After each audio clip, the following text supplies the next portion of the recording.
happy whatever day of the week this is. I can't even keep them all straight anymore. My wife and I, we were like, oh yeah, let's schedule that meeting for Monday morning. And she's like, no, that's Christmas morning. And I'm like, well, how about the next Monday? And she's like, no, that's New Year's Day. And I'm like, wait, I have another week, don't I? And I've been going on and on, like trying to get all the year-end stuff, up and running and dealt with, and closing books and deals and blah, right? So welcome to the, some of the year-end stuff has just been nuts and crazy. So welcome to this week's edition of Team Tim. We have Kevin Adler here, and he'll do a little introduction. So let me just bounce this over here. We'll pull you up, and go ahead, my friend. Talk about yourself. Talk about what you got going on. Who are you? Why are you? Some really interesting, like far out space stuff.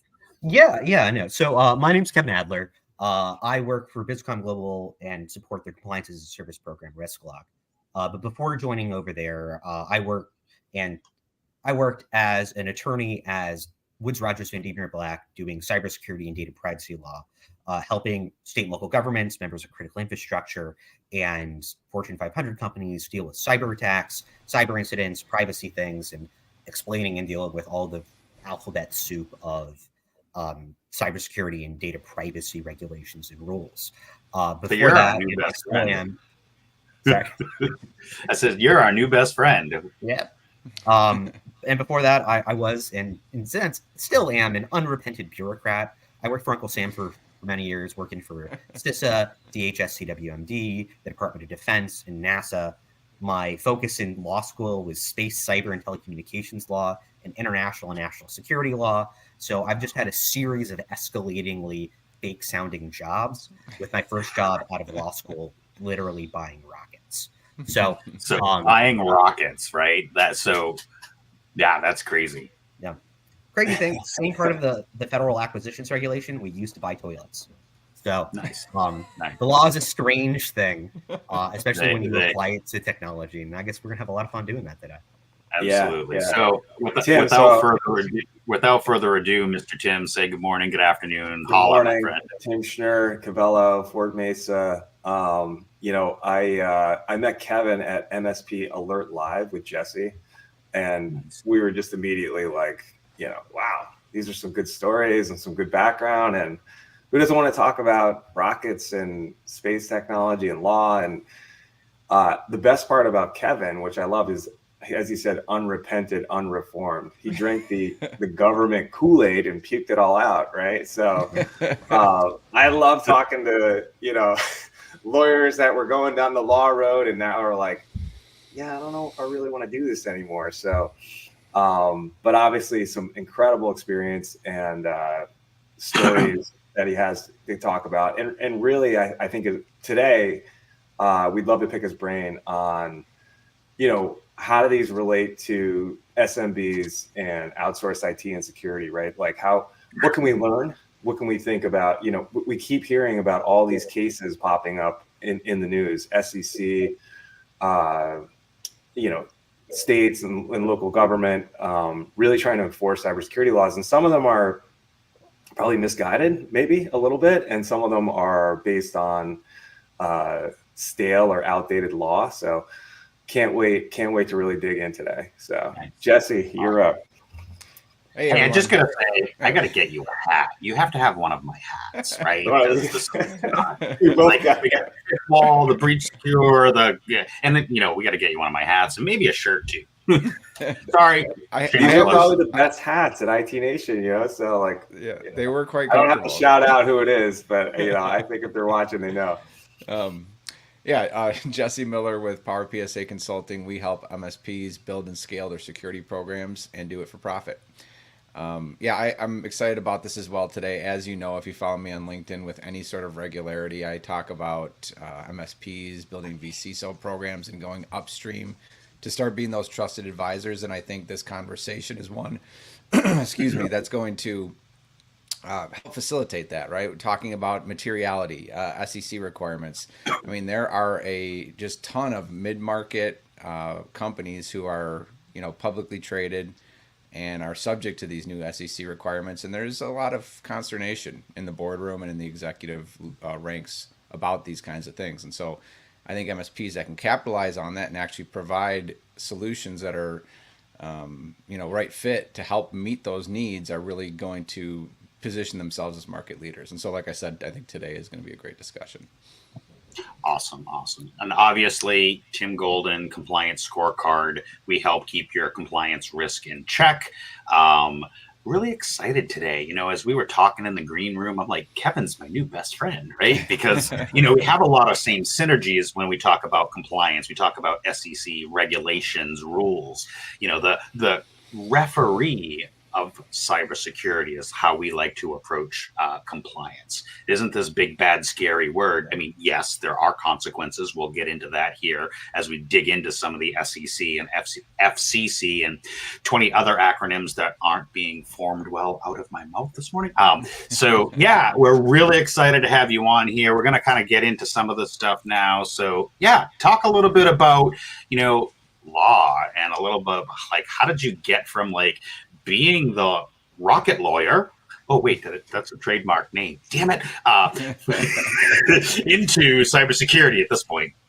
Yeah, no. So I started at the University of Nebraska College of Law. And for those of you who are aspiring to be attorneys, it is the best, cheapest law school you can go to if you're not Mormon. BYU is ranked slightly better, and there's Mormon tuition, I've been told. But outside of that, I got there through somewhat of happenstance.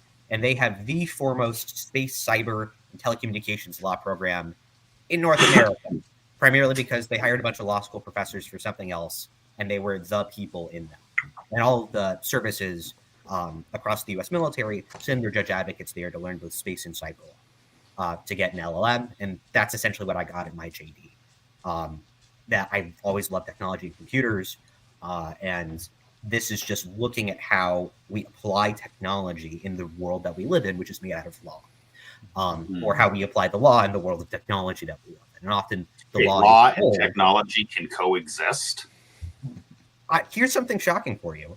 The law always exists, regardless of what you're doing. And I think we're going to be learning a lot about that today when we talk about CISOs lying to people, because guess what? Even if you work in cybersecurity, fraud is still illegal. Really? Does that even? Wow. But yeah, satellites are just big computers in space.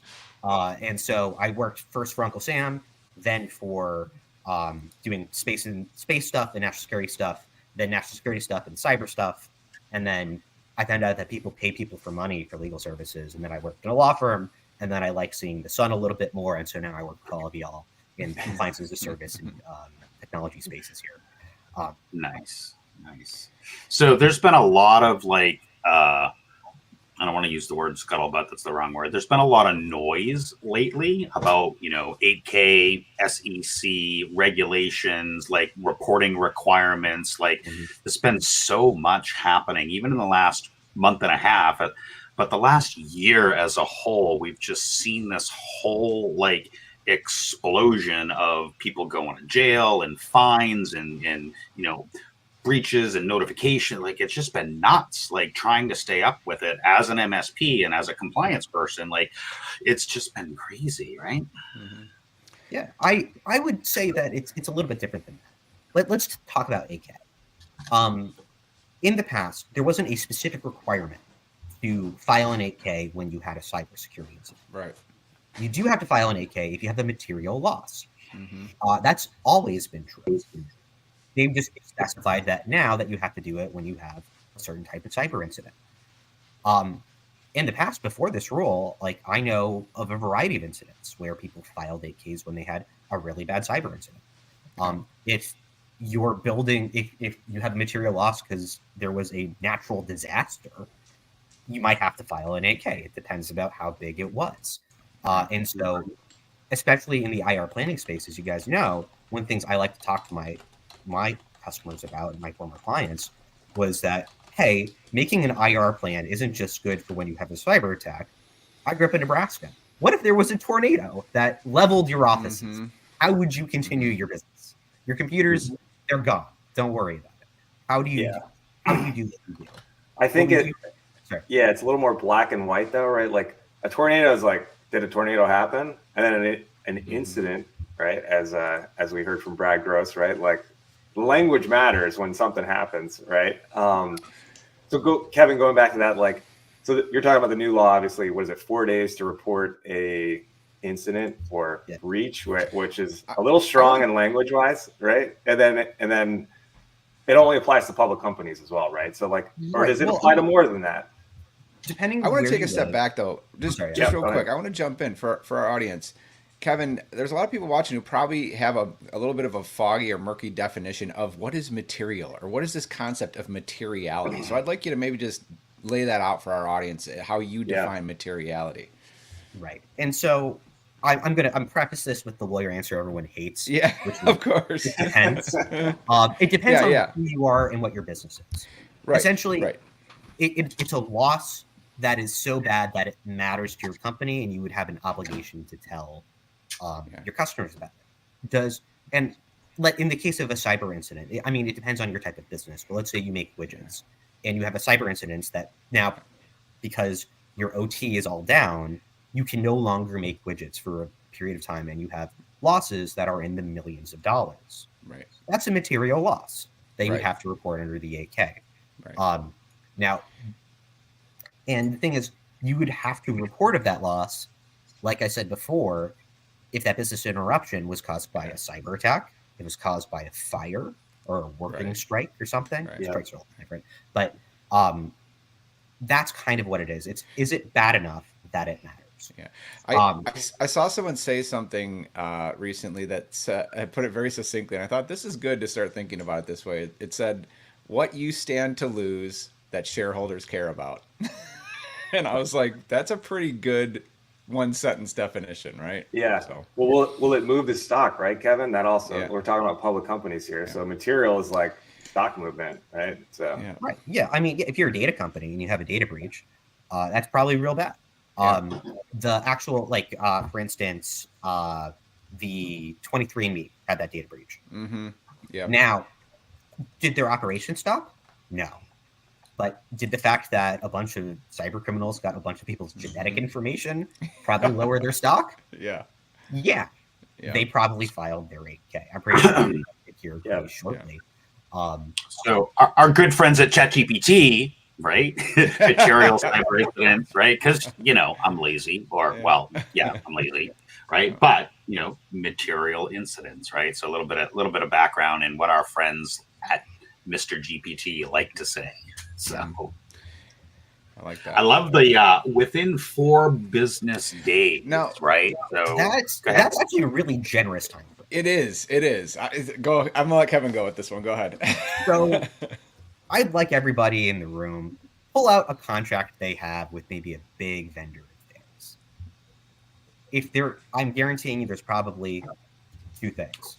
There's either a data breach notification requirement in it, or a confidential information requirement, which has a specific time frame, normally measured in hours, about when you have to notify them when something happens. If you live in a bunch of different jurisdictions across the U.S., even if you're a private entity, if you're a public entity especially, you have reporting requirements that are within 24 hours.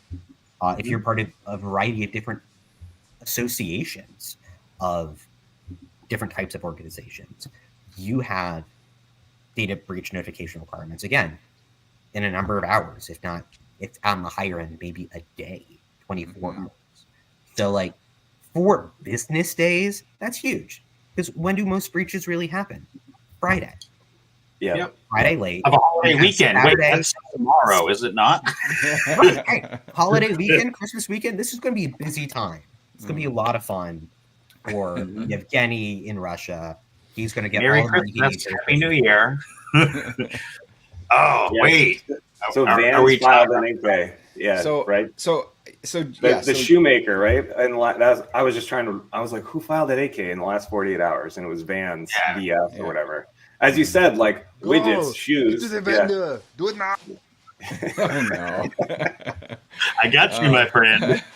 Right? But that's the thing, right? The holidays are coming. There's, it's scary. Well, so they probably sell Kevin, a couple shoes, right? In this week, Vans, and they've got some kind of like, right? Yeah. Go ahead, Jesse. No, Kevin, I just wanted to get your take on this, and everyone is focused on this 4-day reporting rule. Like, well, number one, it's you have to report within 4 days of determining that the incident is material, and so that goes in again to MSPs. Like, do companies know it's material? I mean, I would wager that most companies, if they have a breach, they're going to have to call it material. Period. The end, unless they have a well-defined data management and incident management process. So if they're working outwards in concentric rings with access control, okay, if the outside ring gets a foothold, not the end of the world. We don't have to report that it's not material. But most companies don't know that. So that's aside. But point being is that I think everyone talks about this 4-day reporting rule, but it's really the whole thrust of these new rules. And Kevin, I want to get your, do you disagree or agree with this? Is really a focus just on more transparency about materiality. Right, there's language in there that says that we need to be exposing our risks and how they could materially affect our stock.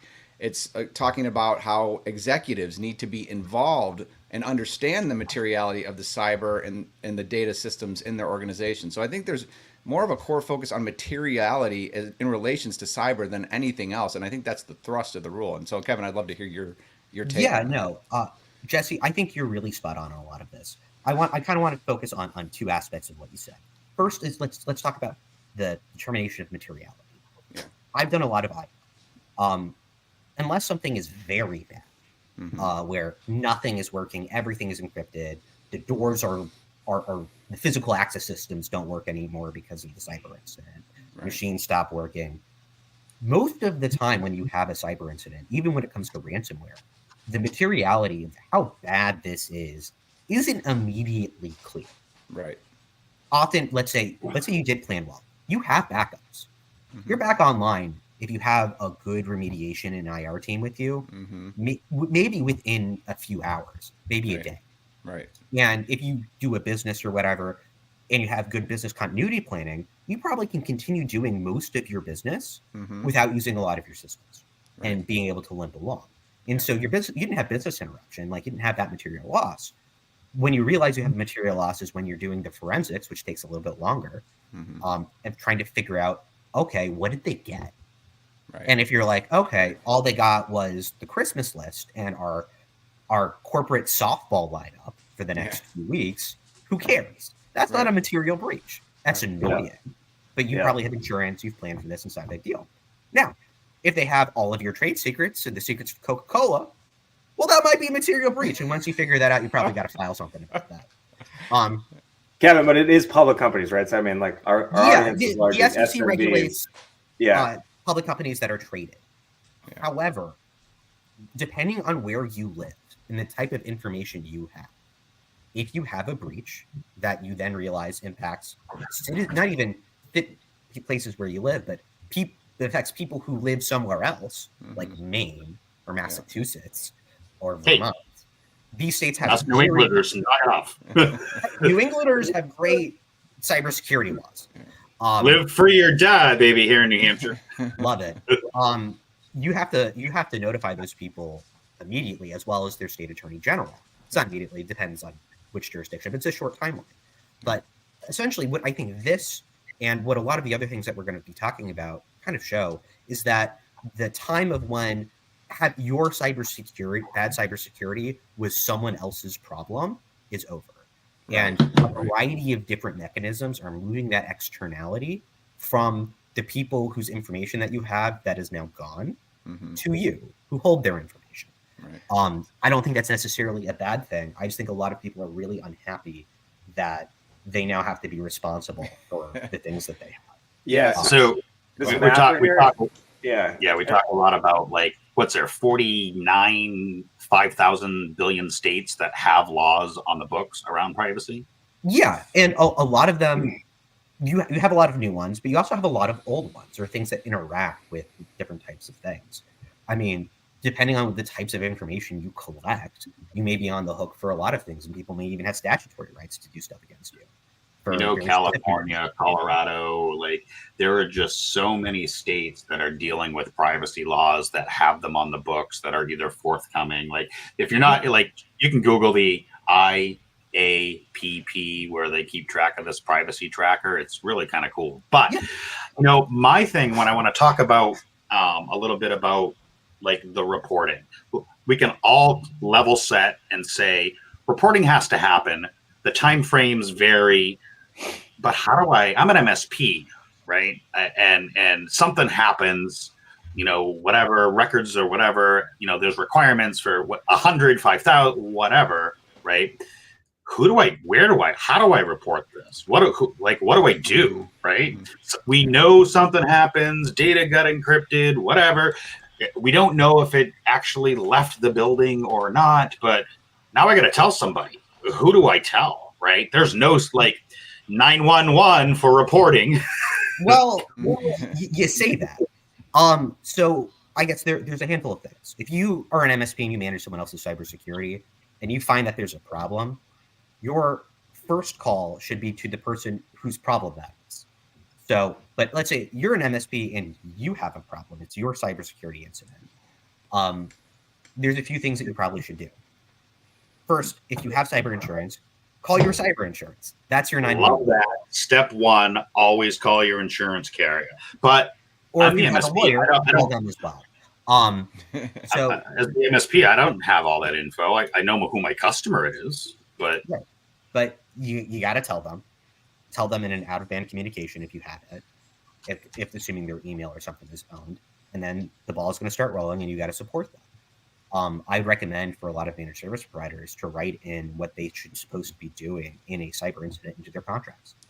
But aside from that, let's say you're dealing with your own incident.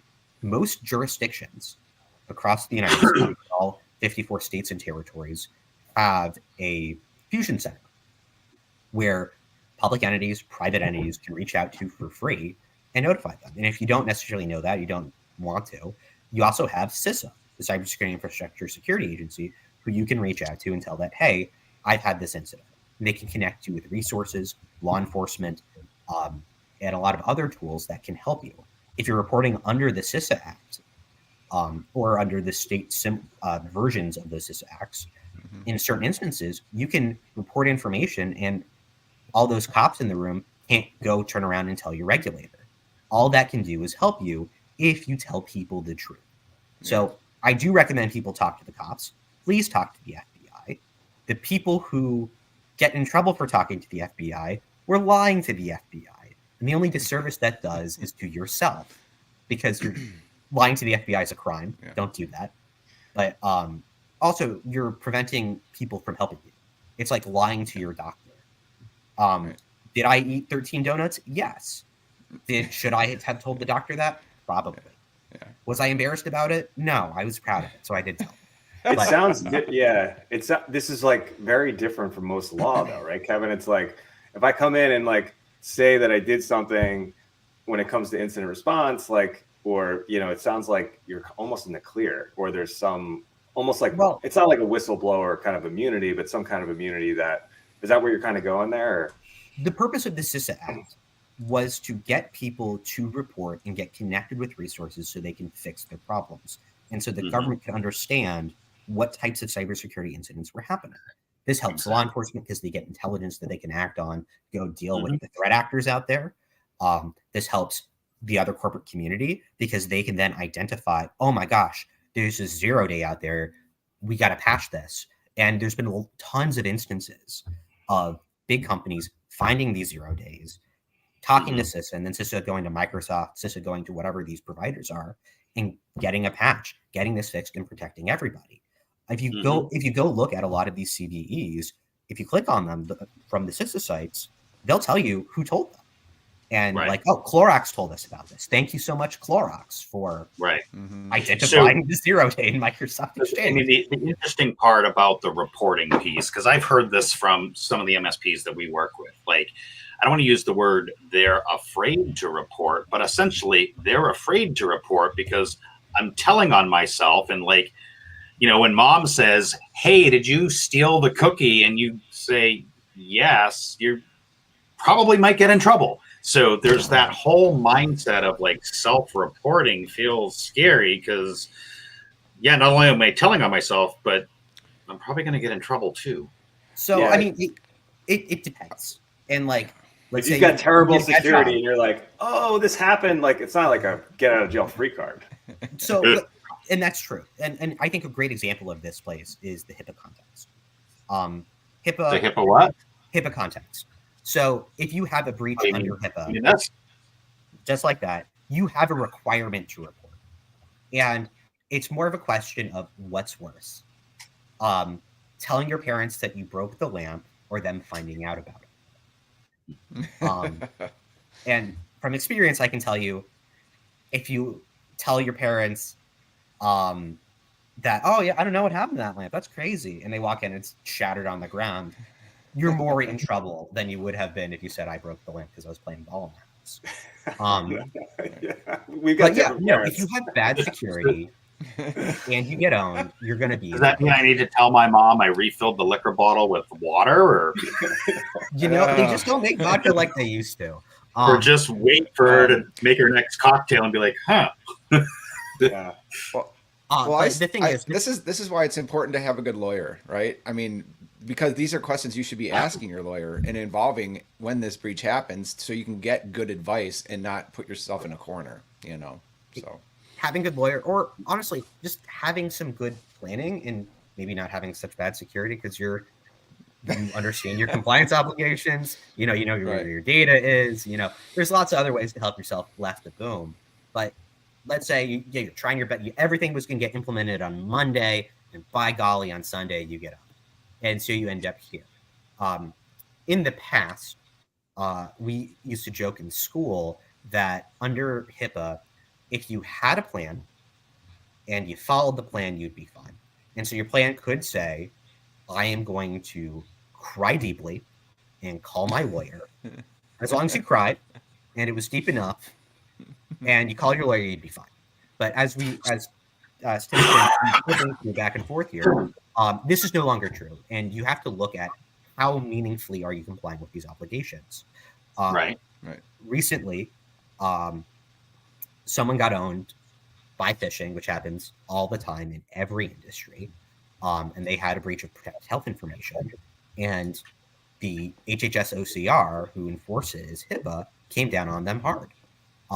And if you look at with $480K, which is probably less than what they probably paid for insurance and their lawyers to deal with this. But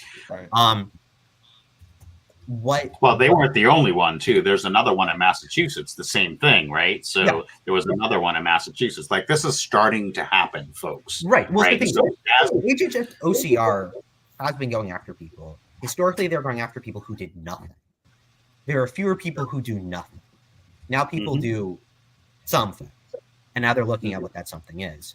In the case of the phishing case, they were really in trouble for two things: not doing a risk assessment on their email, and not logging and tracking the information coming in and out of somebody's email. Right. So let's break this down as an MSP, because we can talk law all day long, right? We want to think about, the applicable audience here, right? And so as an MSP, if you have clients that deal with EPHI, deal with, where HIPAA and they're considered a covered entity, are you doing risk assessments, right? Are you doing data flow diagrams, knowing where that is? But even before all of that, as an MSP, I would hear from our healthcare covered entities like, oh, I don't give a crap because insurance will pay for that. Well, those days are gone. Not only are those days gone, but they're not going to pay out $480,000 and all the remediation steps, and they're just not. And getting that policy that used to maybe cost you 10 or 12 might cost you 30, 40, 50, especially if you're not doing this. So If you can get it. as an MSP, it is the beginning of the year, right? Number one, have a conversation with your customer about cyber insurance. We talk about this all the time with our friends at Fifth Wall Cyber.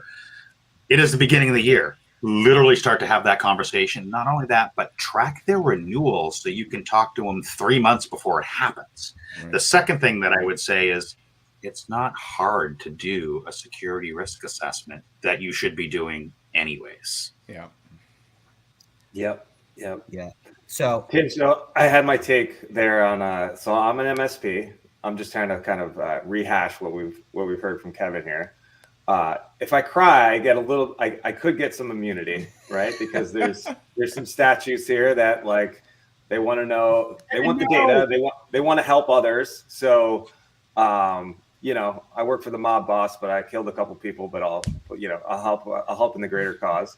And then two, you can't be flagrantly ignoring your security obligations. So that's always weighing on your mind. Am I actually making a good effort here? And then I think three is like, how likely am I going to be caught, right? Given the enforcement, which is HIPAA, which is privacy, medical, SEC. We talked about like investor, and that one probably has some teeth, right? Because investors don't deserve to be duped. And then state privacy law, right? Which is, I don't know. I guess it depends on state by state, like who's actually, are there people actually enforcing things, right? And FTC is another one. So yeah, I kind of want to amend some things. So just because you report under the CISA Act doesn't mean that you can't get in trouble. What it means is that the things that you tell them there, they won't use against you there. But if you've ever like seen those like cases on like local TV saying, oh yeah, no, they had to throw out this because of genetic testing, and then you find out like 6 months later that they're still in prison for life, it's because they had all this other evidence that they found in other ways that said like, yeah, I understand we can't use this genetic evidence, but here's a video of him shooting that person 12 times. We didn't really need it. We shouldn't have used the genetic evidence because that was wrong. But the video does show him shoot that guy 12 times. Yeah. But so there's that. So that is a safe harbor for you to get help. It is not a safe harbor that prevents you from any consequence of that of any kind. Yeah. How likely are you to be caught? It depends what you're doing, what happens, how it happens. But there are so many different requirements out there that if you want to comply at all, if you want to follow the law at all, then you have to report to somebody who is then going to ask some additional questions. But as we have all seen with the types of cyber incidents that are happening all the time, they're noticeable. There are real losses, not just in terms of business interruption, but one thing I saw all the time and happening more and more often are business email compromises that lead to fraud.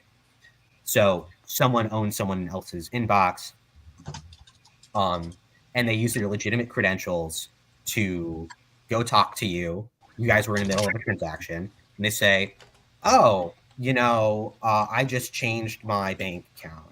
Can you send it to this instead? And now you're out, you send the money for the thing. Now you're out double because you still need to buy the thing. You gave your money to the bad guy, and your friend still doesn't have any money. And so even with all of those other regulatory and legal things on top of, the thing that I think has brought probably the biggest, will be bringing the newest tsunami of litigation on this stuff is contract and transactions. In the past, most businesses and organizations could not bring a case against anybody because they lacked something called standing. They didn't have necessarily an injury in fact that they could show was that the other person's conduct was the proximate cause of that injury in fact. Yep. A lot of them lawyers. But essentially, it's like you can't prove that bad things happened to you because of my bad cybersecurity. Now, with a contract or with these types of transactional things, they can, and these businesses can sue each other for these real losses caused by these cyber incidents. We haven't seen a ton of them in the past because people just called it a wash. It's like someone hit you with their car, you had the insurance deal with it, you didn't care. But as Tim was saying, you might not have insurance anymore, or they may not pay for it. You can't get your money from the bank, so you got to get it from somebody else. It's hard to prove negligence as well, right, Kevin? It's like, it's not like simple as like, oh, I shot that guy. It's like, well, I don't know, you know, the negligence aspect is the ice was slippery in front of your house. Well, was it obvious? Should they have walked around the ice because it was so obvious? That's a great analogy. You have scraped your driveway?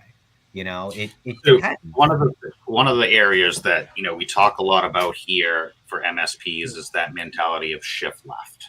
that mentality of be prepared, right? Boy Scout model, or whatever you want to call it, right? But, in summary, what I'm hearing you saying, both as a small business or medium or any business for that matter, and the MSP and IT service provider, it's all about due care.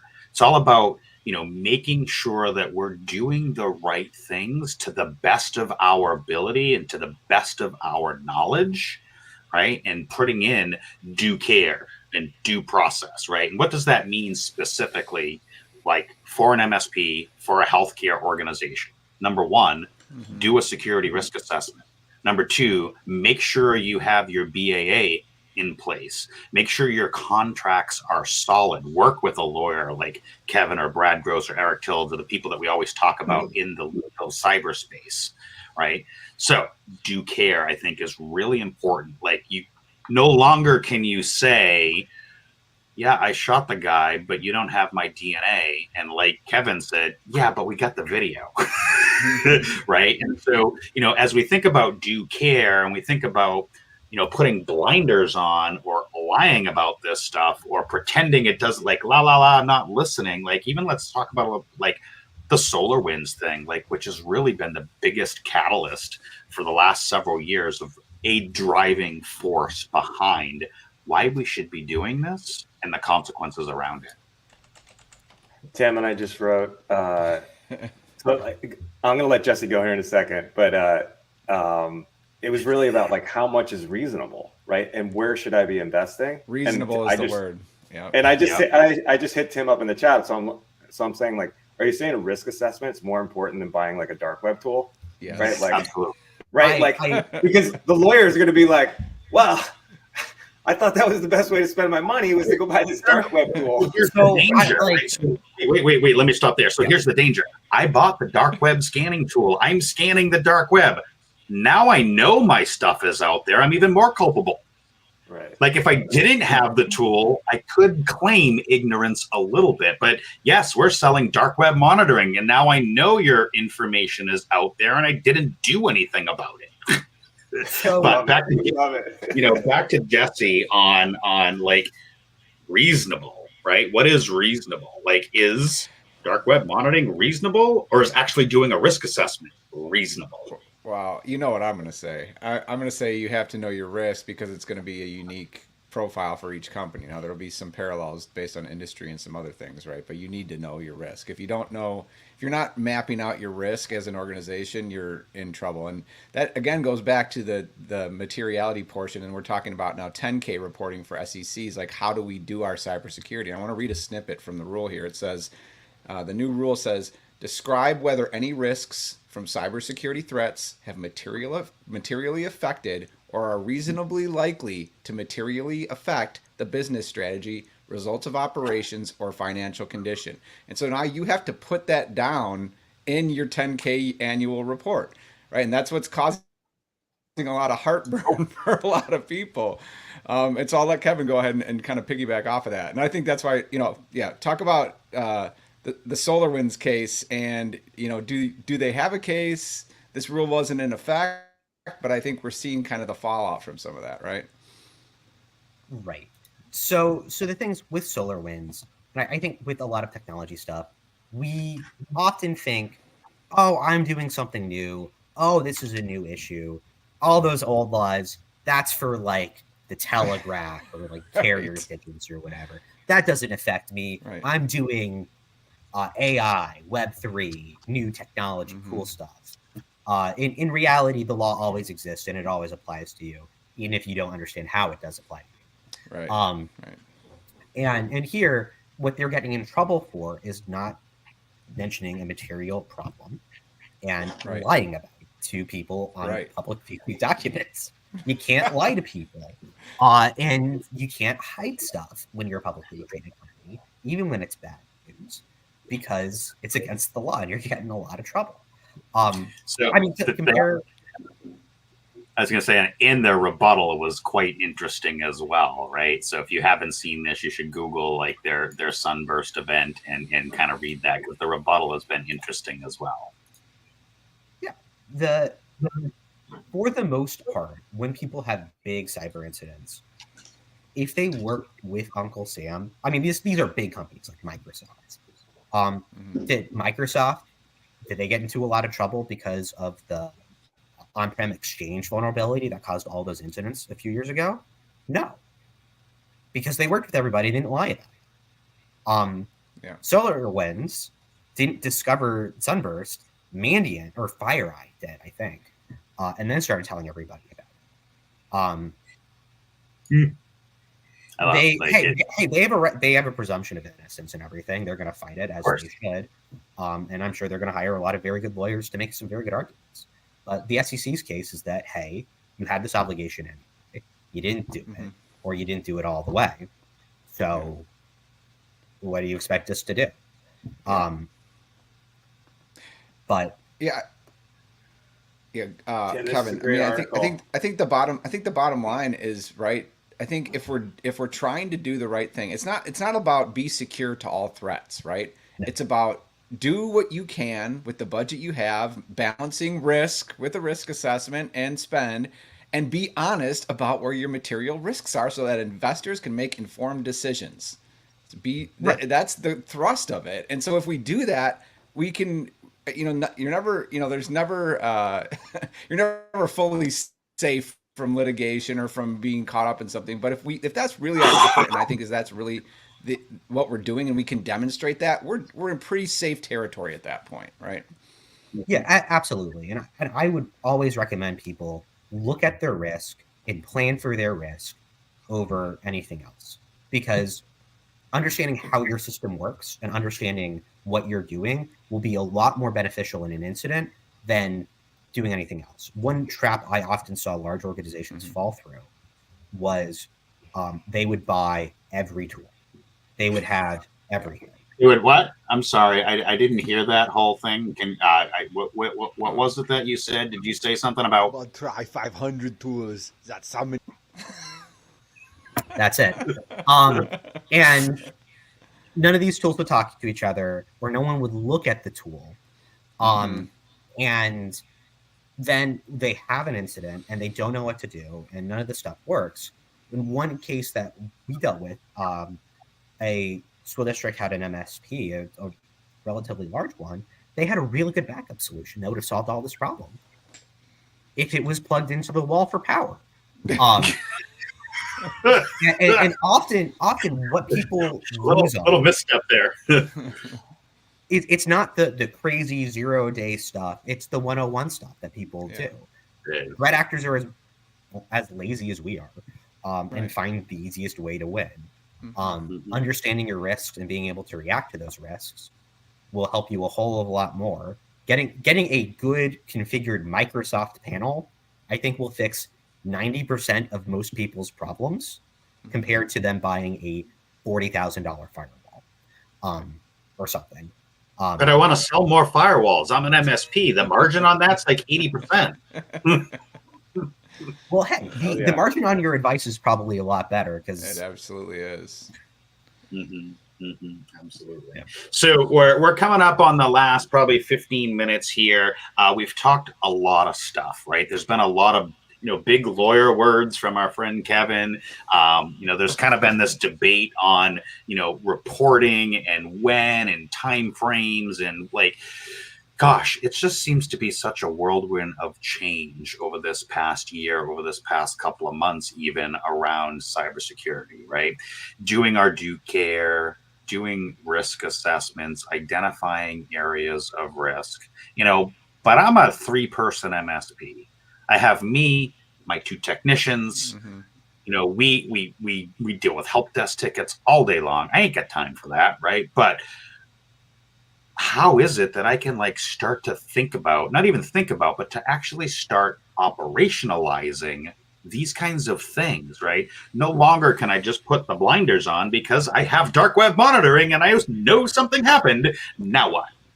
Right? Well, I think you got a partner, right? There's 2 things: focus and partner. So focusing on what your ICP is. And again, as a 3-person MSP, you're fighting for business. And so you probably have a large swath of different clients. But, it's 2024, starting to make the net new approach for clients look like a single ideal client profile or ICP in vertical, and then building out, we talked about this, I think it was on last week's show or 2 weeks ago, about building out a stack that then is right fit for that. And that stack, by stack, I mean having partners, using a vCISO partner to deliver your risk assessments, right? Using a managed SOC to deliver your managed security, and then making sure that you work with all those different partners to deliver the service as a cohesive, trusted advisor. And so you're really just doing the middle layer of ITIL management at that point. So that's the way I see it, at least, Tim. I'll let somebody else hop in. Yeah. So, and the one thing I think I would start with is big bad consulting company helps a big public corporation. How much liability do you think they actually have? Not much, right? Because their MSA is very good, right? So right.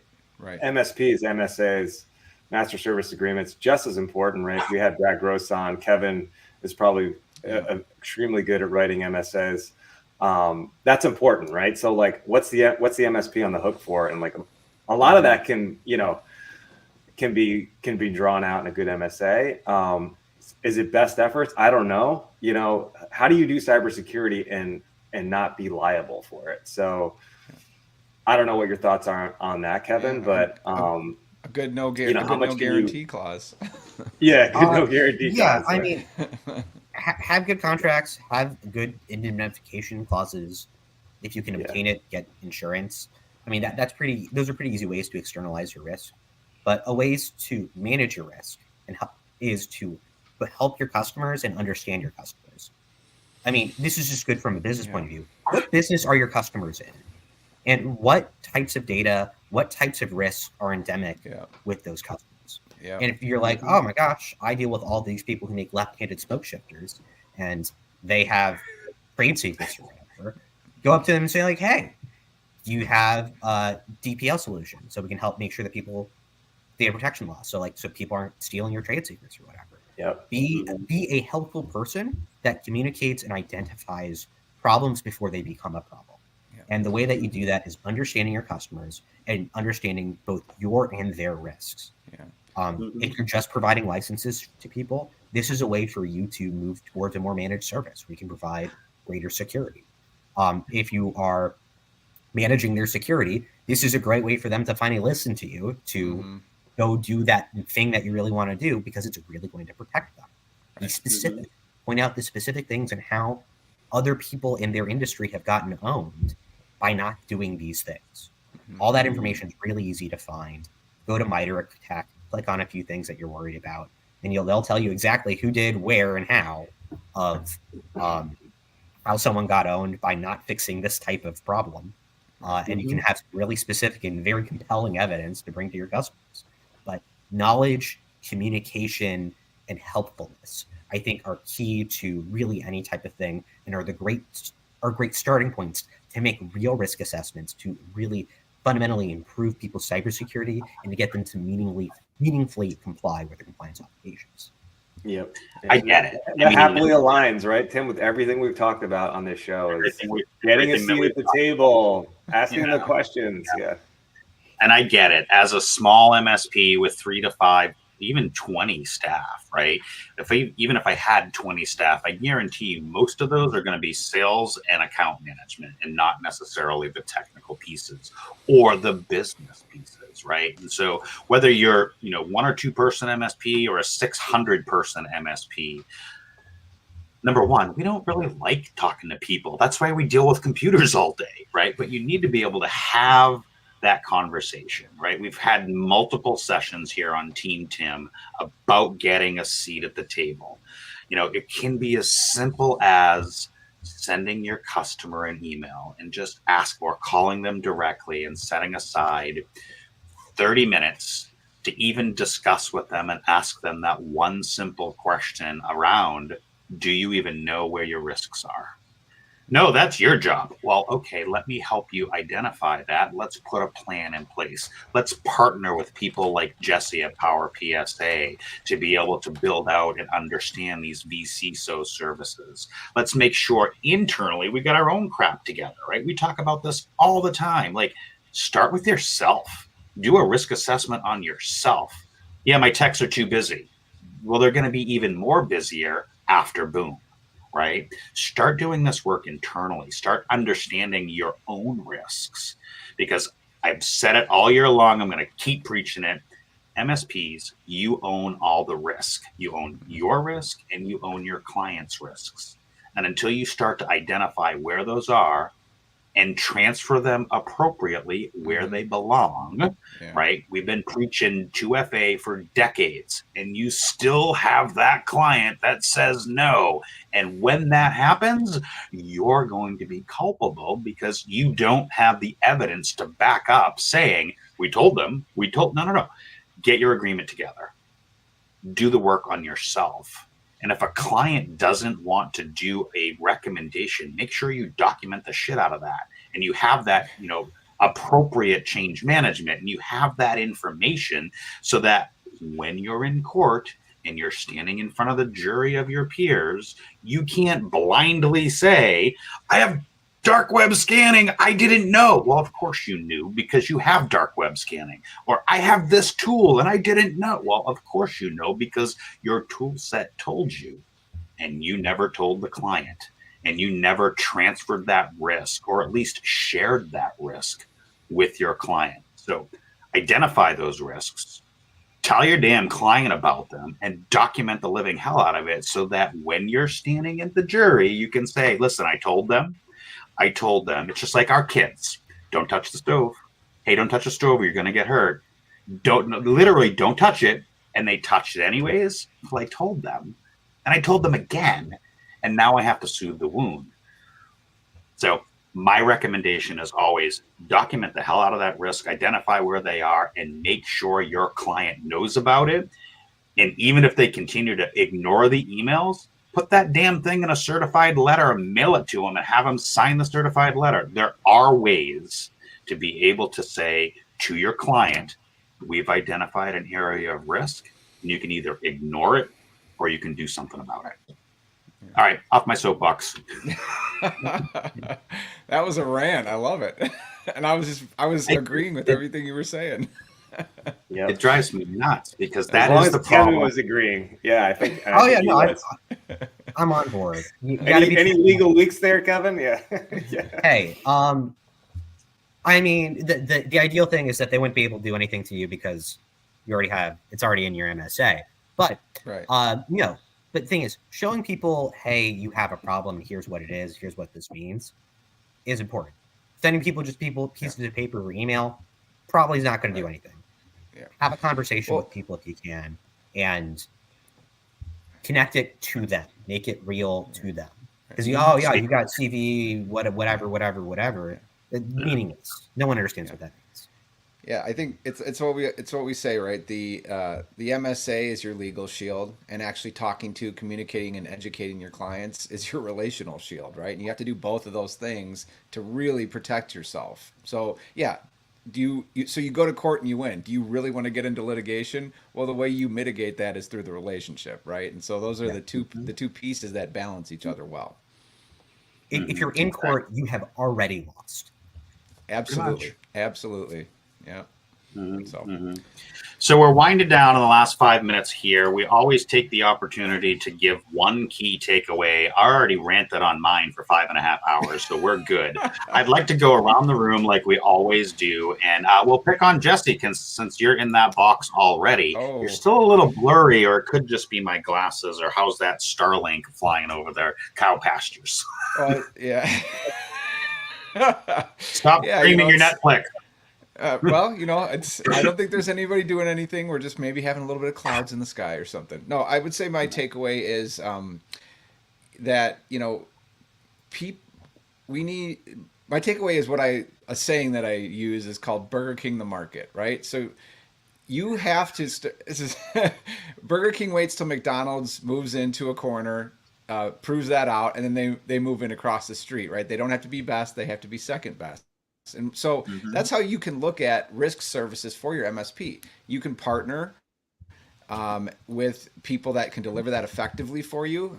There's might be some people in this chat that do that, but and you can, once you have built out a customer base, and you see that, hey, there's enough here for me to actually build my own team and do this and make a profit on it, then you can build that out. So that's one way to approach it. And I would say the second thing is not doing anything and just saying we're going to focus on doing IT. I don't think is an option. I mean, I just had a conversation with an MSP yesterday where I, asked about how many of your clients are looking for risk services and these types of services. And he says, well, this year it's actually the majority of our clients. He'd say it's about 60-40. 60% of his clients are asking them for risk and cybersecurity services. So you just can't ignore it anymore. You used to be able to, you have to do something about it. So that would be my, I guess, 2 takeaways. Awesome. Always good stuff. So, Mr. Tim, always your key takeaway. Yeah, so this was awesome, right? An hour of kind of brass tacks, like what do I need to do? And I think there's a lot of noise, and regardless of the varying levels of enforcement, the noise, right? Like these are one-offs, right? There's millions of people, there's tens of thousands of MSPs. I think this was a great kind of like 60-minute rundown on what are some things I need to be thinking about to position myself as an outside cybersecurity provider, like MSAs.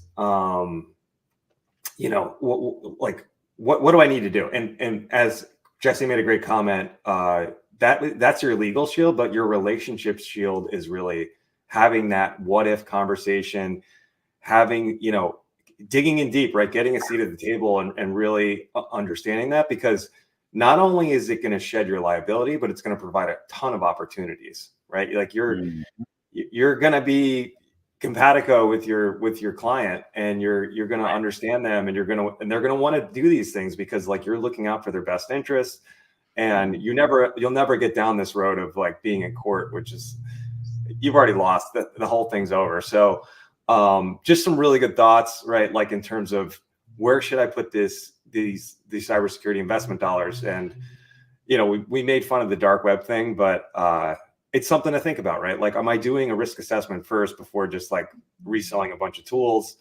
And, are you shifting that risk, as Tim said? Because if you're not having this conversation, you're basically accepting it, and you'll probably be one of these people in the news at some point. So. All right, I know I had a rant, but I got another rant. What about Kevin?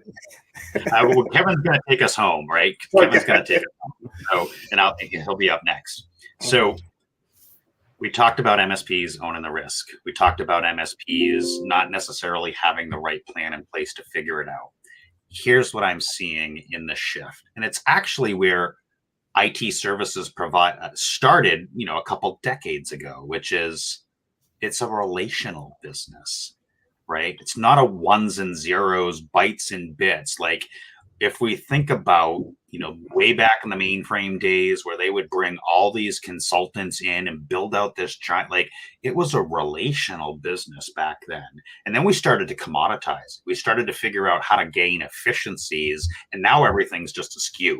And now everything is just click a couple of buttons and poof, I'm selling firewalls at a 40% margin. I'm selling license at a 20% margin. I'm making money because we've commoditized it. And what happened was we lost the relational aspect with our customers. If I think of my doctor or our lawyer, Kevin, those are relational pieces. Yeah, they're doing ones and zeros and bytes and bits behind the scenes and surgeries and legal agreements, but those are relationships. Right. I have my doctor. I have, my gym coach. I have my lawyer. I have these relationships. IT companies need to be more in that relational aspect of providing services. And Jesse, I think you used the term, what the hell was the word you used? I forget. Not a champion. Relational shield. Relational shield, right? And so I get it. I'm a tech geek. I didn't want to talk to people, but now I spend all my days talking to people. And so it's a hard shift. I get it. But if you're not capable of doing it in your MSP, then hire somebody that can do it, right? If you don't want to talk to the humans, great, but find somebody that you can bring into your organization that can talk to the people, right? So my key takeaway, shift your mindset to more relational. And Kevin, take us home in the last minute or two. Yeah. I think what a lot of the changes in the legal landscape is that your clients, anybody that does services for people that has computers is now on the hook for their bad cybersecurity. And we need to start acting like it. Right now, you as an organization, whatever you are, have a compliance obligation from somebody. It could be a regulator, it could be the law, it could be your customers. Look at your contracts. What do you actually say that you're doing for them? What did they say? What does your contract say in terms of what you're supposed to do? What you're supposed to do when something happens? What types of things you're supposed to have? You say you got a SOC 2. What does that actually say that you have? Who knows? You do, maybe. But I have 2 socks. I wear them every day in my shoes. Exactly. Not all they're good for. And what's on the bottom of them, I don't know. But we're all on the hook. We need to start acting like it. I grew up in Nebraska. I knew that it's going to snow because it's cold outside and the weather is bad. And it's the prairie, so the wind's going to blow and the weather's going to keep changing. But I knew I got to put out salt because there's going to be ice. We need to collectively, as an industry, put out more salt and think about, it's cold, it's going to rain, there's going to be ice tomorrow. And the way that you do that is thinking about your risks. In order to know what the weather is going to be outside, you have to look at the weather. In order to understand your cybersecurity risk, you have to look at your own systems or your customer systems to understand where they are. Now, it doesn't mean you necessarily have to go out and do all these crazy expensive things, but it does mean that you got to go think and you got to go look at, go look at your Microsoft control panel. What's on there? Is legacy authentication still on there? Why? If there's not a reason, turn it off. Why isn't there MFA? Do these 101 things that will help your big security elsewhere. And for the things that you can't do, go find a risk advisor. Go find some tools. Go find some things that fill in those gaps that you know that you can't solve. So you as an organization and we as an industry can collectively improve the cybersecurity of everybody, which will, I think, make everything better. Yeah. So we're chuckling over here because you all know that I'm the time guru, and I'm like, I can't cut you off. I was like, Tim's going twice. We're way over now. So, hey everybody, we're coming off the Christmas holiday. New Year's is right around the corner. We are so glad that you've all attended our sessions here at Team Tim. We have a lot of great things in store for next year. Please continue to do the like, subscribe, share. We've got Brian Gillette coming up here in a week or so, and we're going to be talking about operationalizing sales and what this all looks like the big S word, the big 4-letter S word for MSPs, right? So we're glad you're here. We truly appreciate that you've been following, commenting, liking, sharing. Our goal here at Team Tim is to help you shift left of boom, to get educated and to build a better practice at your MSP. So thank you, everybody, and we'll see you. On the flip side. We'll see you. Don't next forget. Year. Yeah, see you next year. Exactly. Subscribe now.